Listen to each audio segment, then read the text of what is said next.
Gusto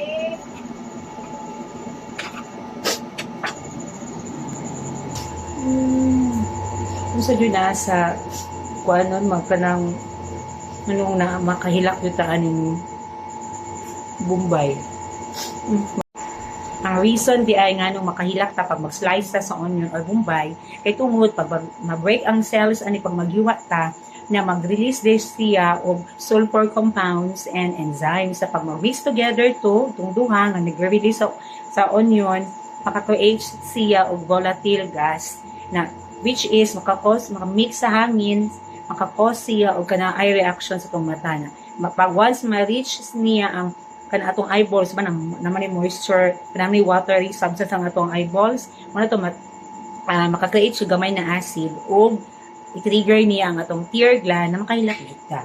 Kung na mga ka-remember ko sa inyo sa kung mga masa unang pagbabawasan og makahilak ta maghiwa og Bombay onion kay kanang basaon do ni siya no nakalimot ko or i-rep sa siya ibutang sa fridge sa ref for 10 to 15 minutes kunya bago hiwaon or mag-slice ka kanang duol sa electric pan kay palido nang niya ang katong components sa release sa Bombay.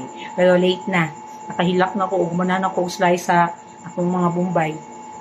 Naka-search nun ko sa Google. Di ba ano makahilak na. Na content na ko. So, ano to? Now I know. Ana di ang reaction di ay sa anong makahilak ta tungod sa Bombay. So, iba ang may alam. Sunod, pasauna na ako ini butang sa ref sa